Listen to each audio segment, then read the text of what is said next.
एक तरफ हमारे महान नेताओं यानी लीडर्स के नाम हैं और दूसरी तरफ उनकी लिखी हुई बुक्स यानी किताबें हैं। हमें सही जोड़ी मिलानी है। सबसे पहले हैं सुरेंद्रनाथ बैनर्जी। इन्होंने जो किताब लिखी थी उसका नाम है अ नेशन इन मेकिंग। इसे याद रखने का एक सिंपल तरीका बताती हूँ।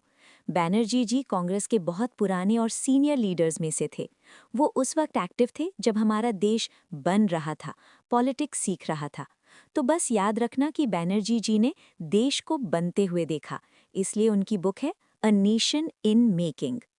दूसरे नंबर पर है सबके फेवरेट M.K. गांधी यानी महात्मा गांधी। इनकी किताब का नाम तो शायद तुमने सुना भी होगा, हिंद स्वराज।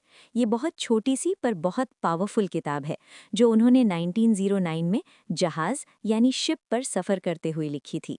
इसमें उन्होंने बताया है कि असली आज़ादी सिर्फ अंग्रेज़ों को भगाना नहीं है, बल्कि अपने दिमाग को आज़ाद करना है। तो गांधी जी का मैच हुआ हिंद स्वराज के साथ। तीसरे हैं सुभाष चंद्र बोस। बोस जी की लाइफ कैसी थी? हमेशा लड़ाई और संघर्ष से भरी हुई, है ना? उन्होंने आज़ाद हिंद फौज बनाई और ब्रिटिशर्स से टक्कर ली। तो उनकी बुक का नाम भी उनकी लाइफ जैसा ही है, द इंडियन स्ट्रगल।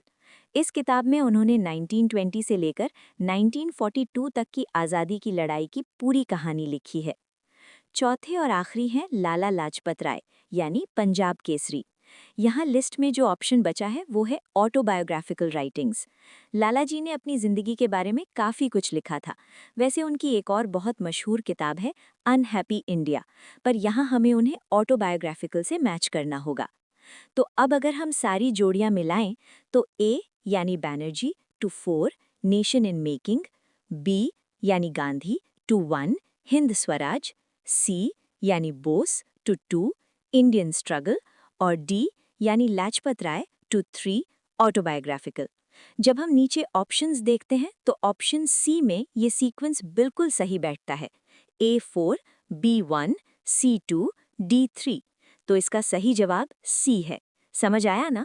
बस इन बुक्स के नाम याद कर लो, ये एग्जाम में बार बार पूछते हैं।